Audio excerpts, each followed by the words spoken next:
आज हम बात करेंगे बेलन के बारे में। क्या करेंगे? बेलन के बारे में, जो क्लास 9th और 10th में दोनों में है, ठीक ना, बेलन। तो बेलन के बारे में बात करते हैं, तो देखो ध्यान से, बेलन कुछ इस तरीका से होगा। क्या होगा? इस तरीका से, ठीक ना। अरे घर सिलेंडर देखता है ना, वही होता है बेलन, ठीक ना, वही होता है बेलन, ठीक ना।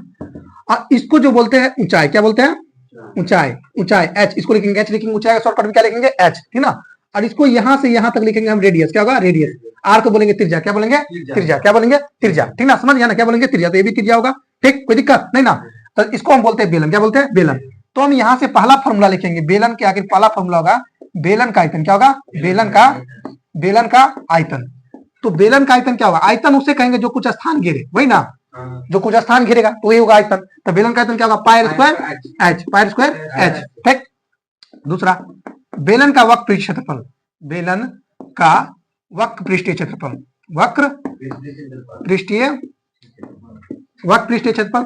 तो बेलन का वक्र पृष्ठीय क्षेत्रफल हो जाएगा 2 पाई आर एच। क्या होगा? 2 पाई आर एच, ठीक ना, 2 पाई आर एच, ठीक। तीसरा हो जाएगा बेलन का संपूर्ण पृष्ठीय क्षेत्रफल। क्या होगा? बेलन का संपूर्ण पृष्ठीय क्षेत्रफल,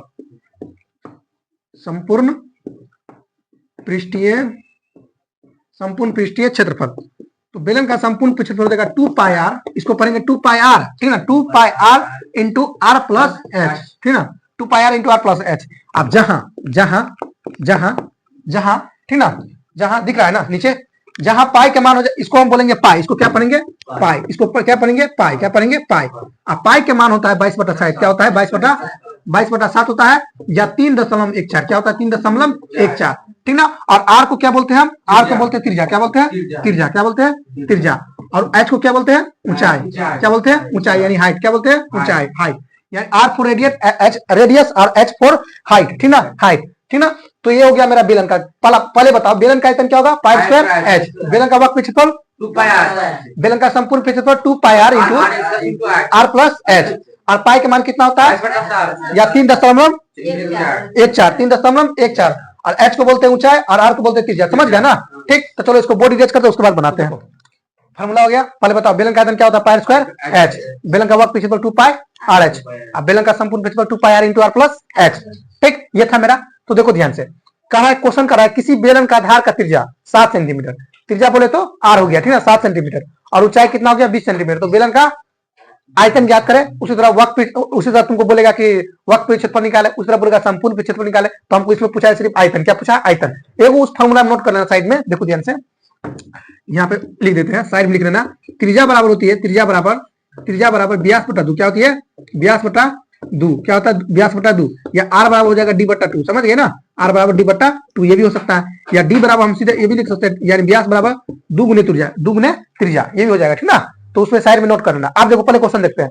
क्वेश्चन में क्या है? किसी बेलन का आधार का त्रिज्या, तो लिखना, ठीक ना। तो हम यहां से लिखेंगे हल। क्या लिखेंगे? हल। दिया है, क्या दिया है? दिया है बेलन का आधार का त्रिज्या, दिया है बेलन का त्रिज्या, सीधा बेलन का त्रिज्या कितना दिया है? त्रिज्या बोले तो आर बराबर कितना दिया है? 7 सेंटीमीटर। और ऊंचाई कितना दिया है? 20 सेंटीमीटर। तो ऊंचाई कितना दिया है उसको नोट कर दो। ऊंचाई कितना है? एच बराबर 20 सेंटीमीटर। तो क्या निकालना है?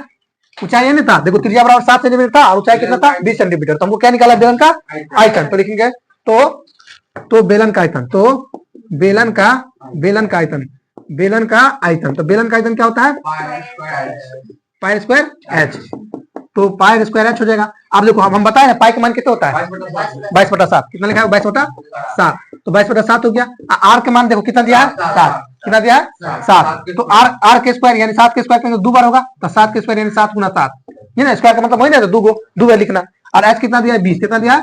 20। ये 7 से 7 कटेगा ना, तो 22/7 154 हो जाएगा। कितना का? 154 गुना 20 कर दो, जो होगा मेरा आंसर होगा। आप गुना कर देंगे 4 गुना होगा, आप गुना कितना होगा? 30। तो कितना का? 380 सेंटीमीटर स्क्वायर। कितना होगा? 380 सेंटीमीटर स्क्वायर ही होगा मेरा आंसर। समझा कि नहीं? कितना होगा? 380 सेंटीमीटर स्क्वायर। समझा कि नहीं? क्या था क्वेश्चन में? कहा किसी बेलन का आधार का त्रिज्या यानी आर बराबर 7 सेंटीमीटर और ऊंचाई कितना था? 20 सेंटीमीटर। तो बोला था बेलन का आयतन ज्ञात करें। तो हम लिखिए, दिया है, जो दिया था वो लिख दिए। दिया है बेलन का त्रिज्या बराबर आर बराबर कितना था? 7 सेंटीमीटर, 7 लिख दिए, और ऊंचाई बराबर यानी एच बराबर 20 सेंटीमीटर। तो बेलन का आयतन बराबर होता है पाई स्क्वायर एच। पाई के मान कितना होता है? 22/7। आर के मान आर स्क्वायर लगाया, आर के मान दिया 7, तो 7 गुना 7 कर दिया 2 बेर, और एच के मान था 20, तो 20 कर दिया, एगो 7 7 कट गया, तो 22 7 कितना हो गया 154, 154 को 20 से गुना कर दिया कितना 380 सेंटीमीटर हो गया, कितना 380 सेंटीमीटर स्क्वायर हो गया, ठीक ना। तो चलो नेक्स्ट क्वेश्चन देखते हैं। दूसरा नंबर क्वेश्चन है, देखो ध्यान से, सेकंड टाइप में वही आएगा, त्रिज्या नहीं दिया रहेगा, इसमें त्रिज्या नहीं दिया रहेगा, लेकिन व्यास दिया रहेगा। क्या देगा? व्यास दिया रहेगा। हम लिखा है फॉर्मूला, देखो ध्यान, जो नोट नहीं किया देखो नोट करेंगे यहाँ पे। हम लिखा है त्रिज्या बराबर क्या होता है? व्यास बटा क्या होता है? व्यास बटा 2। क्या होता है? व्यास बटा 2।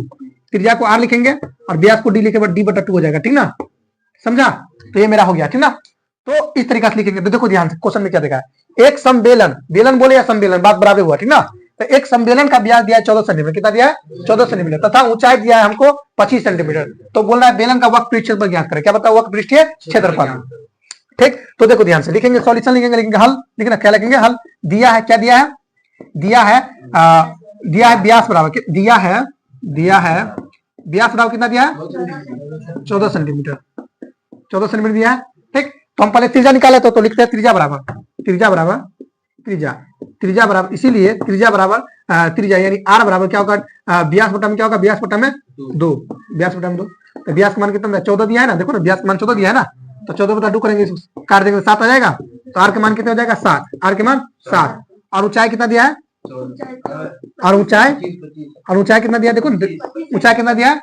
25 सेंटीमीटर। ऊंचाई कितना दिया है? ऊंचाई यानी h बराबर 25 सेंटीमीटर, ठीक ना। तो क्या निकालना? बेलन का वक्र क्षेत्रफल। देखो यहाँ से बेलन का वक्र क्षेत्रफल, बेलन का वक्र क्षेत्रफल क्या होता है? 2 पाई आर एच। क्या होता है? 2 पाई आर एच, ठीक। तो लिखेंगे, तो इसीलिए तो बेलन का वक्र क्षेत्रफल, तो बेलन का वक्र पृष्ठीय क्षेत्रफल, वक्र पृष्ठीय क्षेत्रफल। तो बेलन का वक्र क्षेत्रफल क्या होता है? 2 पाई आर एच। क्या होता है? 2 पाई आर एच। क्या होता है? 2 pi R H, 2 pi R H, ठीक है, समझा कि नहीं, ठीक। तो देखो ध्यान से 2 पाई आर एच होता है, 2 तो 2 ही है, तो 2 तो ऐसा ही रहेगा, 2 तो ऐसा रहेगा ना। पाई का मान कितना होता है? 22 बटा, ज्यादा पाई रहेगा ना, तो 22 बटा 7 डालेंगे। क्या डालेंगे? 22 बटा 7। तो 22 बटा 7 डाल दिए, कोई दिक्कत नहीं ना। आर के मान कितना निकाले? 7 ना, 7 हो गया। यहाँ पे स्क्वायर क्यों नहीं लगाया? स्क्वायर नहीं लगाया, समझा कि नहीं, इसलिए मैं यहाँ स्क्वायर नहीं देंगे, काहे कि वहां स्क्वायर नहीं लगा। एच के मान कितना दिया? 25, तो 25 सेंटीमीटर हो जाएगा, समझा। एगो 7 7 कटा, ठीक। तो 25 गुना 50 कर दो, तो 50 गुना हो जाएगा तुमको 22, तो 22 पंचे हो जाएगा 15 10 11 110, कितना होगा? 110, 1100 सेंटीमीटर स्क्वायर हो जाएगा। क्या होगा? 1100 सेंटीमीटर स्क्वायर, समझा कि नहीं, समझा कि नहीं। देखो 25 गुना 50 हुआ, 50 को कितना गुना किए? 22 से, कितना से? 22 से, तो 25 पंचे कितना होगा? 110, और एगो जीरो बैठा दिए, ये वाला जीरो जो था, समझा, गुना करने के बाद इतना आया, ठीक ना। तो देखो आप संपूर्ण पीछे बदलते हैं,